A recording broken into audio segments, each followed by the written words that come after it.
बंदे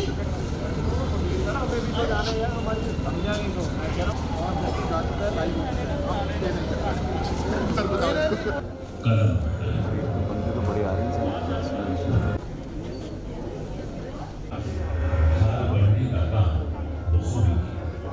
डिक्लेरेशन हुआ और उसके साथ साथ एपिडेमिक डिजीजेस 10 मार्च 2020 को जम्मू के एनएचएम कार्यालय में उनके साथ विराजमान है माननीय उपराज्यपाल जी के सलाहकार financial commissioner health and medical education Shri Atul Dulloo. Hall में उपस्थित सभी बुद्धिजीवियों से हमारा विनम्र निवेदन है कि वे कृपया अपने अपने स्थान पर खड़े होकर राष्ट्रगान में सम्मिलित हों। अधिनायक जय हे भारत भाग्य विधाता, पंजाब सिंध गुजरात मराठा द्राविड़ उत्कल गंगा, विंध्य हिमाचल यमुना गंगा उच्चल जलधि तरंगा। मैं यहाँ उपस्थित सभी कोरोना वॉरियर्स, जम्मू कश्मीर के हर शहर हर पंचायत में इस भयंकर महामारी के समय जनता की सेवा में जुटे सभी डॉक्टर्स, स्वास्थ्य कर्मी, सफाई कर्मचारी, आंगनबाड़ी वर्कर्स, प्रशासन के हमारे सभी सहयोगी, फ्रंटलाइन वर्कर्स तथा समाज के उन तमाम लोगों का जिन्होंने इस पूरे संकट काल में कड़ी मेहनत की है, इन सबको मैं नमन करता हूं। पिछले 10-11 महीनों से जिस तरह से आप सबने जन स्वास्थ्य के लिए काम किया है, मैं समझता हूं वह किसी तपस्या से कम नहीं है।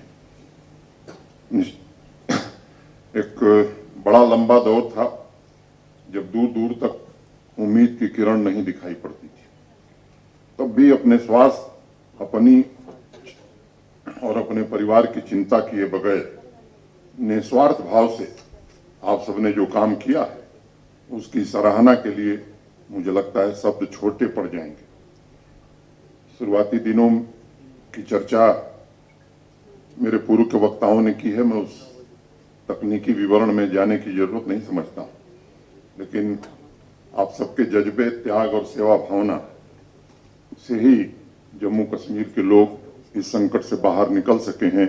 इसलिए मैं आप सबको फिर से एक बार हृदय से साधुवाद देता हूं।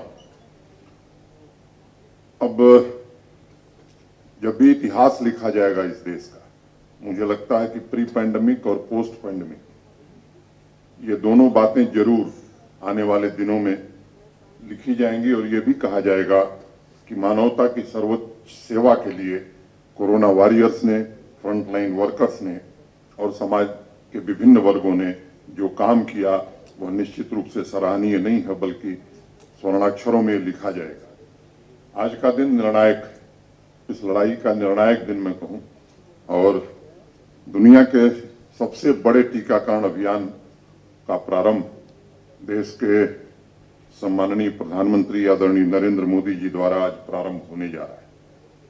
जम्मू कश्मीर को अगर मैं देखूं, बताया गया है तो बाकी राज्यों और संघ राज्य क्षेत्रों की तुलना में देखेंगे तो मुझे लगता है कि प्रभावी नियंत्रण करने में हम सब सफल रहे हैं। इसमें आप सबका सहयोग निश्चित रूप से सराहनीय रहा है।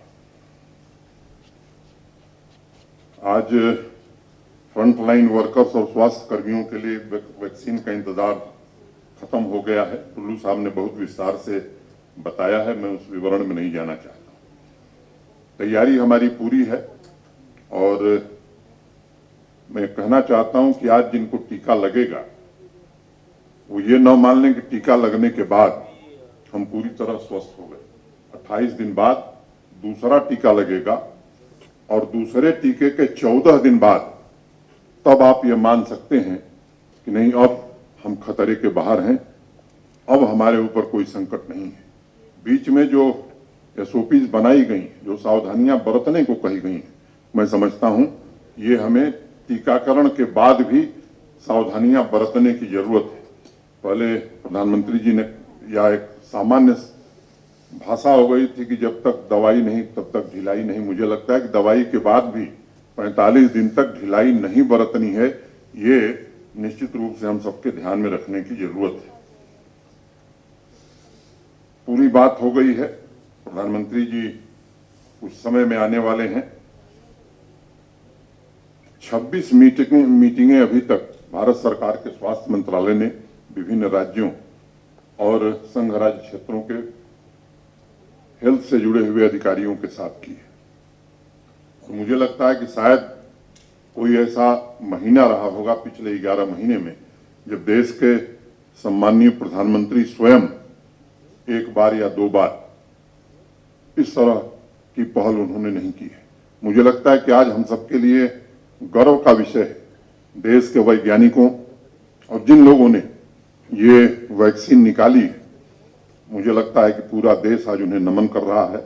जितने कम समय में, क्योंकि संकट के समय में सामान्य रूप से वैक्सीन विकसित करना एक दूसरी बात होती है, लेकिन जब एक संकट हमारे सामने है उस समय कठिन परिश्रम करके देश में एक आत्मविश्वास पैदा करना और दुनिया का सबसे सस्ता टीका इजाद करना, मैं समझता हूं ये भारत के वैज्ञानिकों की क्षमता है और यह देश निश्चित रूप से उनका ऋणी होगा। जब भी कोई अभियान शुरू होता है, आप जानते हैं अनेक प्रकार के लोग हैं, आने वाले दिनों में भी अनेक बाधाएं आएंगी। इसलिए यहाँ जो प्रबुद्ध लोग बैठे हैं उनसे मैं निवेदन करना चाहता हूं, कुछ लोग कोशिश करेंगे, कुछ लोग कर भी रहे हैं। मुझे लगता है कि इन अफवाहों से सावधान रहने की जरूरत है। जो भी रेगुलेटरी टेस्ट हो सकते हैं, दुनिया के कड़े मानदंडों के आधार पर यह टीका विकसित हुआ है और मैं बहुत जिम्मेदारी से बात कहना चाहता हूं, यह टीका दुनिया के किसी टीके से ज्यादा प्रभावी है, ज्यादा सस्ता है और इसलिए हमें किसी अफवाह में आने की जरूरत नहीं है। समाज के प्रबुद्ध लोगों से मैं निवेदन करना चाहता हूं कि समाज में एक जन जागरण का अभियान निश्चित रूप से इसको लेकर के भी आगे हमें चलाना होगा। मुझे याद है जब मैं आया था यहाँ, माननीय प्रधानमंत्री जी आ गए हैं, मुझे लगता है कि आप सब और पूरा राष्ट्र इंतजार कर रहा है। धन्यवाद।